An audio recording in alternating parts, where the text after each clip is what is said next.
जय माताजी બધા મિત્રોને આજે YouTube ચેનલમાં બધા મિત્રોનું સ્વાગત છે અને આજે આપણે એક એવો ઉપાય હું તમને બતાવશું કે તમારી ફાટેલી એડી હોય એ ખાલી 5 રૂપિયાની મેણબત્તી તમારી ફાટેલી એડીને એકદમ મુલાયમ ને સોફ્ટ બનાવી દેશે। તો કઈ રીતના બનાવવાની છે ને કઈ રીતના આપણે લગાવશું તો આપણી એડી એકદમ મુલાયમ ને સોફ્ટ બની જશે એ પણ હું તમને આ વિડિયોની અંદર બતાવી દઉં છું। તો આ મેણબત્તી તમે ગમે તે દુકાને જશો, કરિયાણાવાળાની દુકાને જશો કે ફટાકડાવાળાની દુકાને જશો તો તમને 5 રૂપિયાની તમારી મેણબત્તી મળી જશે ને આ 5 રૂપિયાની મેણબત્તી છે એ તમારા ફાટેલી એડી તમે દવાખાનામાં જાવ છો ફાટેલી એડીના ઉપાય કરવા તો તમારા હજારો રૂપિયા તમારા બચાવી દેશે ખાલી 5 રૂપિયાની અંદર જ। તો આપણે કઈ રીતના આપણે લગાવવાનું છે એ પણ હું તમને બતાવી દઉં તો વિડીયો પૂરો જોજો તો તમારી એડી ફાટેલી એકદમ મુલાયમ ને સોફ્ટ બની જશે। તો કાલે અષાઢી બીજ થાય છે અને કાલે જગન્નાથ ભગવાનની રથયાત્રા નીકળવાની છે તો કોમેન્ટ બોક્સમાં જય જગન્નાથ ભગવાન એમ લખી દેજો બધા મિત્રો।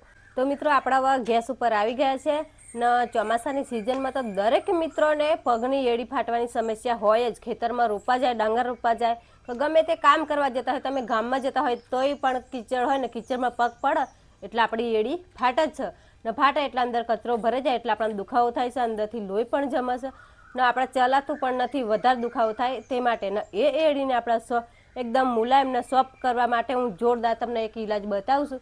તો આ એક મેણબત્તી છે, ખાલી 5 રૂપિયાની મેણબત્તી છે।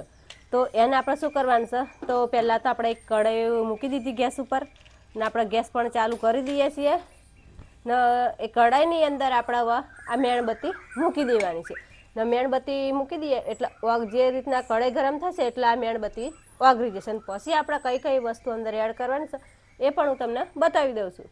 એક જ વખત તમે અમારો વિડીયો જોઈ લેશો ને પગની એડી ફાટવાનો તો આ વિડીયો તમે જોઈ લેશો તો આખું વર્ષ ચોમાસું પૂરું થઈ જશે તો લગી તમારા પગની એડી ફાટ જ નહીં ને બધી સમસ્યા તમારી પગની દૂર થઈ જશે। તો આપણે મેણબત્તી અંદર નાખેલી તે મેણબત્તી પણ ઓગળી ગઈ છે ને પેલો દોરો આવે એ આપણે બહાર કાઢી લેવાનો છે, એના કામ નથી। તો મેણબત્તી ઓગળી ગઈ છે, સરસ તેલ બની ગયું છે મેણબત્તીનું।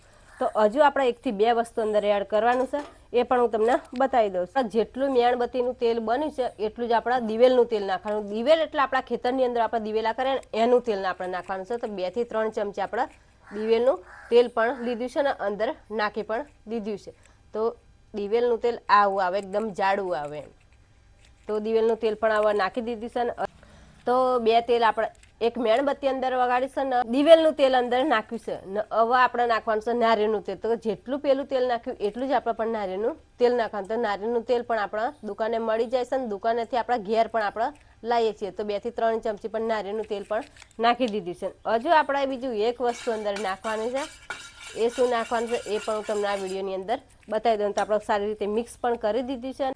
તો આની અંદર નાખવાની છે આપણે તાજી એલોવેરા લેવાની છે ને એનું ગૂદું કાઢીને અંદર નાખવાનું છે। તો આ 2 છાલનો આ ભાગ આપણે કાઢી લઈએ ને આપણે ઉપલી છાલ પણ આપણે કાઢી નાખીએ ને એ કામનું નથી એટલે તો પછી આ રીતના ઉપલી છાલ આપણે કાઢી નાખવાની છે ને એમાંથી પછી આપણે ચમચીની મદદથી આપણે ગૂદું કાઢવાનું છે અને એલોવેરા જેલ તમે નાખશો તો એ વધારે તમને ગુણ લાગે ને એટલે આપણે ઘરની જ આપણે એલોવેરા તાજી લાવીને અંદર ગૂદું નાખવાનું છે। તો ગૂદું પણ આપણે અંદર નાખી દીધું છે તો એને પણ આપણે મિક્સ કરી દઈએ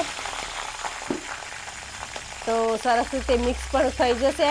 તો 4 વસ્તુ અંદર આપણે નાખી દીધી છે, મેણબત્તી વગાડી છે, દિવેલનું તેલ નાખ્યું છે, નારિયેળનું તેલ નાખ્યું છે અને એલોવેરાનું ગૂદું અંદર નાખી દીધું। તો એલોવેરાનું ગૂદું પણ આપણે અંદર નાખી દીધું છે અને એલોવેરા કેમ નાખ્યું છે કે આપણા પગની એડી આપણને ફાટે એટલે બળતરા અંદર થાય છે, તે બળતરા ઠંડક પાડે એલોવેરા એટલે આપણે અંદર એલોવેરાનું ગૂદું નાખી દીધું છે ને એલોવેરાનું ગૂદું આપણે નાખીએ ત્યારે આપણે એટલું ધ્યાન રાખવાનું કે દૂર રહીને આપણે નાખવાનું નકર નજીક રહીને તમે નાખશો તો એલોવેરાના અંદર છોટા પડશે એટલે તેલ ગરમ હોય એટલામાં છોટા ઉડે એટલે આપણે બળી જાય એટલે છેટે રહીને તમે નાખો તો સારું રહેશે।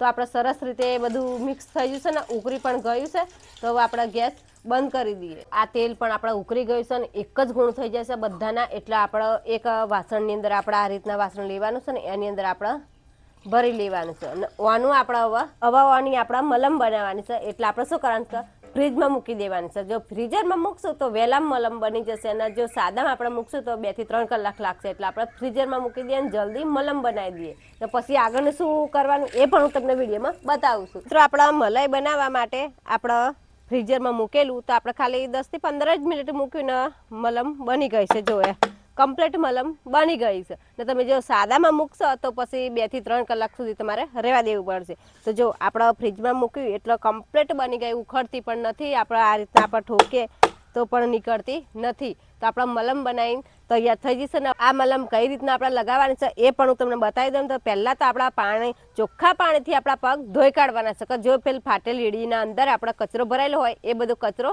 નીકળી જાય, એકદમ ચોખ્ખું બની જાય. પછી તમારે રાત્રે લગાવવાનું છે, દિવસે લગાવવાનું નથી. નકર દિવસે લગાવશો તો પાછા તમે લગાવીને ચાલશો એટલે ફરીથી માટી અંદર ભરાઈ જશે. એટલે રાત્રે તમારે ચોખ્ખા પાણી ધોઈને પછી આ મલમ તમારે લગાવી દેવાની છે. અને લગાવી નાખી રાત તમારે રહેવા દેવાની છે. અને સવારે ઉઠીને તમારા પગ ધોવા હોય તો ધોઈ કાઢવાના છે. તો 2 જ દિવસ ખાલી આ ટ્રાય તમે કરશો તો તમારી જે એડી બધી ફાટેલી છે એકદમ મુલાયમ ને સોફ્ટ બની જશે. અને જો દુખાવો છે એ પણ દુખો તમને નહીં. તમે લાઈ બળતી હશે એ પણ તમને બરે નહીં. તો કેમ કે આપણા તો પગની એડીની અંદર તમને બળતરા થતી તે માટે આપણે એલોવેરા ગુદું નાખેલું, એલોવેરાનું ગુદું નાખેલું. તે માટે આપણે ઠંડુ પડી જાય, જે બળતરા પર થતું હોય એ. મલમ તમે ખાલી 2 દિવસ લગાવશો તો તમારી ચોબડી, પગની ચોબડી તમારે નીકળી જશે, એ પણ નહીં નીકળે. ને તમારી જે ફાટેલી એડી હશે એકદમ મુલાયમ ને સોફ્ટ બની જશે. ને તમારે લગાન કઈ રીતના આ રીતના તમારે લગાવી પછી આખી જે એડી ફાટેલી હોય એની અંદર તમારે ભરી દેવાનું છે. તો જે પગની એડી ફાટેલી હશે ને એ બધા તમારા જે આમ કાપા પડ્યા છે એ બધાય પૂરાઈ જશે. એટલે સવારે ઉઠીને તમે જોશો તો તમારે એકદમ મુલાયમ ને સોફ્ટ બની જશે. ને બજારની તમે